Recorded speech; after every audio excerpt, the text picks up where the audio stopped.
Assalamualaikum warahmatullahi wabarakatuh. Salam sejahtera bagi kita semua. Sebelumnya saya ucapkan terima kasih kepada Ibu Zamrud Mira Delima, SEMSI, selaku dosen pengampu mata kuliah Sistem Pengendalian Manajemen, yang telah memberikan kesempatan kepada kelompok kami untuk memaparkan materi pada pertemuan kali ini. Dan tak lupa kepada teman-teman seperjuangan. Di sini kami akan mempresentasikan terkait pengendalian pada organisasi multinasional. Sebelumnya, perkenalkan, kami dari kelompok 12 yang terdiri dari saya sendiri, Novita Muza, dengan NIM akhir 052, Farandilah dengan NIM akhir 121, Wahyu Siti Aisyah dengan NIM akhir 072. Adapun pokok pembahasan pada pertemuan kali ini yaitu yang pertama, pertimbangan budaya dalam pengendalian di MNC. 2. Isu transfer pricing dalam MNC. 3. Metode penentuan harga transfer. 4. Metode negosiasi. 5. Beberapa resiko yang dihadapi MNC. Yang terakhir yaitu resiko negara. Untuk pembahasan yang pertama yang akan saya paparkan, pertimbangan budaya dalam pengendalian manajemen di MNC. Salah satu variabel konseptual yang paling penting yang mempengaruhi pengendalian manajemen di dalam sebuah perusahaan multinasional adalah perbedaan antar negara. Menurut definisinya, sebuah organisasi multinasional akan beroperasi di banyak negara dan harus siap menghadapi perbedaan budaya seiring dengan koordinasi dan pengendalian yang dilakukan oleh kantor pusat terhadap anak-anak perusahaannya, baik dalam konteks sebuah organisasi atau suatu negara. Kata budaya akan merujuk pada nilai-nilai, asumsi, dan norma perilaku yang diakui bersama. Ketika sebuah organisasi merentangkan operasinya melintas berbagai negara, perbedaan budaya yang sangat besar yang berkaitan dengan karakter nasional dan regional yang ada dan mempunyai hubungan yang penting dengan pengendalian manajemen. Nah, untuk memahami budaya yang diusulkan oleh Hofstede, budaya dapat berbeda pada 4 dimensi. Yang pertama yaitu jangkauan kekuasaan. Jangkauan kekuasaan ini merujuk kepada sejauh mana kekuasaan didistribusikan yang dipusatkan secara tidak seimbang. Budaya dengan jangkauan kekuasaan yang tinggi, yaitu termasuk Filipina, Venezuela, dan Meksiko. Budaya dengan jangkauan kekuasaan yang rendah, termasuk Israel, Denmark, dan Austria. Yang kedua yaitu individualisme atau kolektivisme. Merujuk kepada sejauh mana seseorang mendefinisikan dirinya sendiri sebagai seorang individu atau sebagai bagian dari kelompok yang lebih besar. Yang ketiga, menghindari ketidakpastian. Merujuk sampai sejauh mana seseorang akan merasa terancam oleh situasi yang tidak menentu. Budaya penghindaran ketidakpastian tinggi termasuk Jepang, Portugal, dan Yunani. Budaya penghindaran ketidakpastian terendah termasuk Singapura, Hong Kong, dan Denmark. Yang terakhir yaitu maskulinitas atau feminitas, merujuk kepada sampai sejauh mana apakah pengaruh yang dimiliki oleh salah satu dari kedua nilai dominan tersebut berupa penekanan, ketegasan, dan materialisme atau maskulin versus perhatian pada orang lain dan kualitas hidup atau feminim. Contoh dari budaya maskulin tinggi termasuk Austria, Swiss, dan Italia. Budaya feminim yang tinggi termasuk Swedia, Norwegia, Belanda, dan Denmark. Beberapa kesimpulan dapat ditarik mengenai jenis sistem perencanaan dan sistem pengendalian yang akan lebih efektif di dalam budaya yang berbeda. Pada budaya individualistis, karyawan mungkin lebih menyukai imbalan berdasarkan prestasi individu, sedangkan imbalan yang berdasarkan kelompok mungkin lebih disukai oleh karyawan di dalam budaya kebersamaan. Dalam budaya dengan jangkauan kekuasaan yang rendah, desentralisasi dalam pengambilan keputusan, dan kesempatan berpartisipasi yang lebih besar pada penyiapan anggaran mungkin lebih disukai. Sedangkan hal sebaliknya mungkin berlaku di dalam budaya dengan jangkauan kekuasaan yang tinggi. Evaluasi performa kinerja subjektif akan lebih efektif pada budaya penghindaran ketidakpastian yang rendah daripada yang tinggi. Sistem perencanaan dan pengendalian formal akan diterima dengan lebih baik di dalam keakraban dan kepercayaan antar personal dirasakan sangat penting, sehingga pengendalian secara informal kemungkinan besar akan lebih efektif. Pada eksekutif di dalam organisasi multinasional harus memahami dan menghormati perbedaan budaya dan menyesuaikan pengendalian manajemen antar negara. Selanjutnya yaitu ada isu transfer pricing dalam MNC. Transfer pricing didefinisikan sebagai suatu harga jual khusus yang dipakai dalam pertukaran antar divisional untuk mencatat pendapatan divisi penjualan dan biaya divisi pembelian. Secara umum, tujuan pendapatan harga transfer adalah untuk mentransmisikan data keuangan di antara departemen-departemen atau divisi-divisi perusahaan pada waktu mereka saling menggunakan barang dan jasa satu sama lain. Kemudian, selain tujuan tersebut, transfer pricing terkadang digunakan untuk mengevaluasi kinerja divisi dan memotivasi manajer, divisi penjual, dan divisi pembeli menuju keputusan-keputusan yang serasi dengan tujuan perusahaan secara keseluruhan. Tujuan harga transfer berubah apabila melibatkan multinational corporation atau MNC, serta barang yang ditransfer melalui batas-batas negara. Tujuan penentuan harga transfer internasional terfokus pada meminimalkan pajak, bea, dan risiko pertukaran asing, bersama dengan meningkatkan suatu kompetitif perusahaan dan memperbaiki hubungan dengan pemerintah asing. Walaupun tujuan domestik seperti motivasi manajerial dan otonomi divisi selalu penting, namun seringkali menjadi sekunder ketika transfer internasional terlibat. Perusahaan akan lebih fokus pada pengurangan pajak total atau memperkuat anak perusahaan asing. Oleh karena itu, transfer pricing juga sering dikaitkan dengan suatu rekayasa harga secara sistematis yang ditujukan untuk mengurangi laba yang nantinya akan mengurangi jumlah pajak atau bea dari suatu negara. Penentuan harga transfer atau transfer pricing yang selanjutnya disebut dengan penentuan harga transfer. Penentuan harga transfer sendiri yaitu penentuan harga dalam transaksi yang dipengaruhi hubungan istimewa. Dalam pengalaman praktek, transfer pricing banyak dilakukan pada perusahaan multinasional.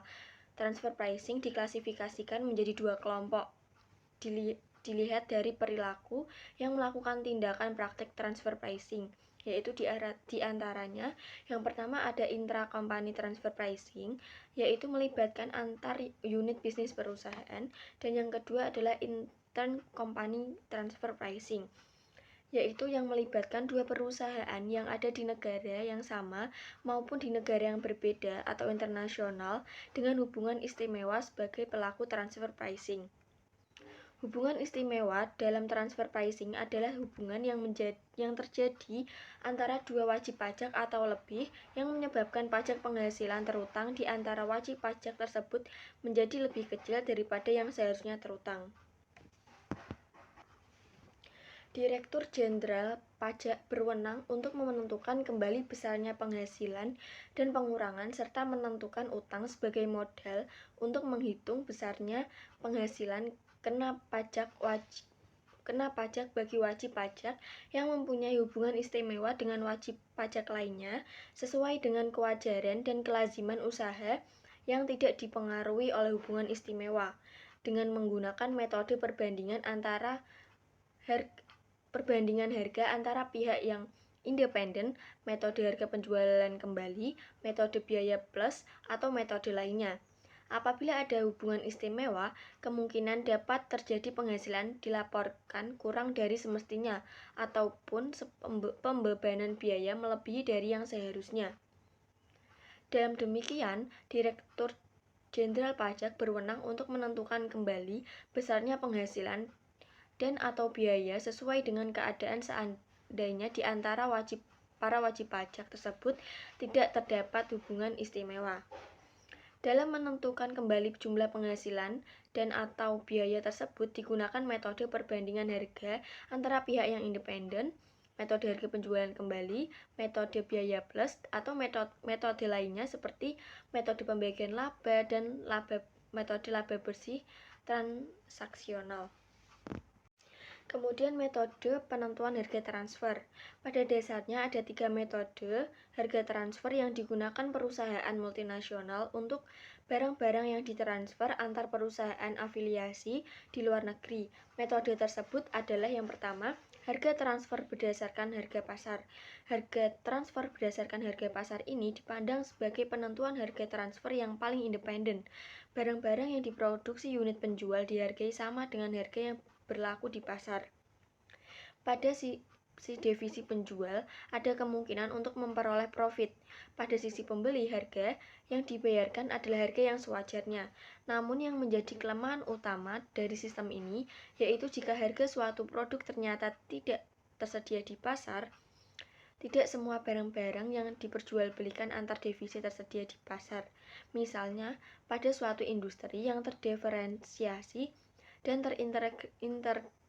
terintegrasi seperti industri kertas, jika divisi penjual harus mengirim kertas yang setengah jadi ke divisi lain, pasar tidak menyediakan harga kertas mentah atau setengah jadi. Namun, jika harga pasar tersedia atau dapat diperkirakan, maka ada baiknya menggunakan harga pasar. Meskipun demikian, jika tidak ada cara untuk memperkirakan harga kompetitif, pilihan lainnya adalah mengembangkan harga transfer berdasarkan biaya. Kemudian yang kedua ada harga transfer berdasarkan biaya. Perusahaan menggunakan metode penetapan harga transfer atas dasar biaya yang ditimbulkan oleh divisi penjual dalam memproduksi barang atau jasa. Penetapan harga transfer, metode ini relatif mudah diterapkan namun memiliki beberapa kekurangan, yaitu yang pertama, penggunaan biaya sebagai harga transfer dapat mengarah pada keputusan yang buruk. Jika seandainya unit penjual tidak dapat memproduksi dengan optimal sehingga menghasilkan biaya yang lebih tinggi daripada harga pasar, maka dapat terjadi kecenderungan pembelian barang dari luar. Yang kedua yaitu jika biaya digunakan sebagai harga transfer, divisi penjual tidak akan pernah menghasilkan laba dari setiap transaksi internal. Ketiga, penentuan harga transfer yang berdasarkan biaya berarti tidak ada insentif bagi orang yang bertanggung jawab mengendalikan biaya. Umumnya, perusahaan menetapkan harga transfer atas biaya berdasarkan biaya variabel dan atau biaya tetap dalam bentuk yang pertama, biaya penuh, kedua, biaya penuh ditambah markup, ketiga, biaya penuh ditambah markup dan gabungan antara biaya variabel dan tetap. Kemudian jika harga kompetitif tidak tersedia, maka harga transfer dapat ditentukan berdasarkan biaya ditambah laba. Meskipun harga transfer semacam ini sangat rumit untuk dihitung dan hasilnya kurang memuaskan dibanding dengan harga berdasarkan pasar, keputusan yang harus dibuat oleh sistem harga transfer berdasarkan biaya adalah bagaimana menentukan besarnya biaya dan bagaimana menghitung markup laba. Selanjutnya ada metode negosiasi. Harga transfer negosiasian mencerminkan perspektif kontrolabilitas yang inheren dalam pusat-pusat pertanggungjawaban, karena setiap divisi yang berkepentingan tersebut pada akhirnya yang akan bertanggung jawab atas harga transfer yang dinegosiasikan. Beberapa risiko yang dihadapi oleh MNC. Yang pertama yaitu exposure nilai tukar. Nilai tukar adalah harga dari sebuah mata uang jika dibandingkan dengan mata uang yang lainnya. Nilai tukar yang biasanya ditawarkan disebut nilai tukar nominal. Nilai tukar spot adalah nilai tukar nominal yang berlaku pada satu hari tertentu. Nilai tukar real adalah nilai tukar spot setelah penyesuaian perbedaan inflasi antara dua negara yang dihitung. Exposure nilai tukar ada 3, yaitu exposure transaksi, exposure ekonomi, dan exposure transaksi. Kedua, exposure translasi. Exposure translasi atas nilai tukar adalah exposure dari neraca dan laporan laba rugi perusahaan multinasional terhadap perubahan yang terjadi di dalam nilai tukar nominal. Hal ini dikarenakan adanya fakta bahwa perusahaan multinasional harus mengkonsolidasikan pembukaan mereka dalam satu mata uang, meskipun arus kas mereka didominasikan dalam banyak mata uang. Yang ketiga, ada efek translasi. Jika perubahan menggunakan laba atau rugi akibat translasi di dalam mengevaluasi kinerja manajer anak perusahaan, maka akan timbul beberapa masalah. Masalah yang pertama, akan membuat manajer anak perusahaan bertanggung jawab terhadap faktor-faktor yang berada di luar kendali mereka. Yang kedua, tidak akan menghilangkan adanya laba atau rugi akibat translasi. Yang ketiga, tidak memperhitungkan jenis jasa exposure nilai tukar yang dihadapi oleh anak perusahaan. Yang keempat, akan menghancurkan kinerja manajer dan anak perusahaan. Ketika perusahaan memberikan laporan kepada para pemegang saham, maka harus mengkonsolidasikan angka-angka akuntansi dari anak perusahaan di negara asing dengan angka-angka akuntansi dari induk perusahaan. Yang keempat, ada exposure transaksi.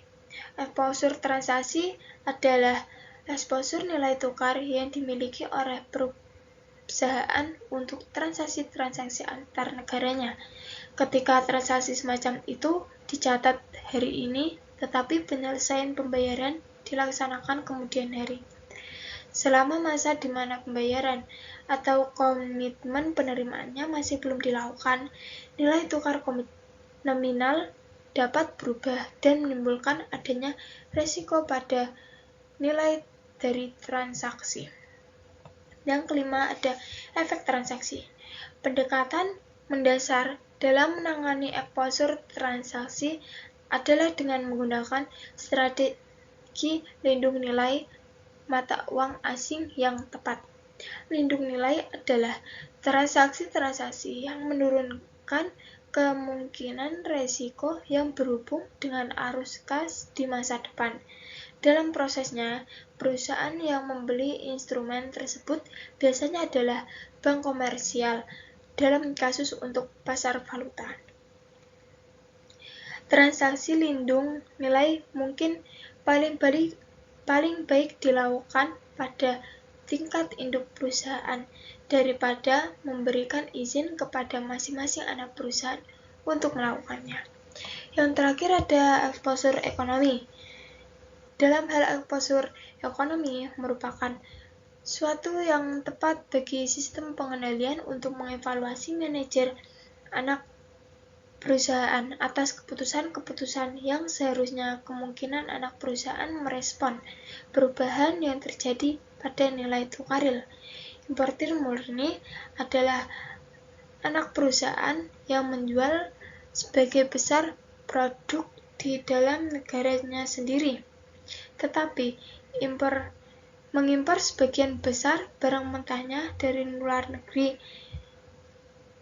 Eksportir murni adalah anak yang menjual kebanyakan produknya ke luar negeri, tetapi membeli sebagian besar bahan mentahnya dalam negara tersebut.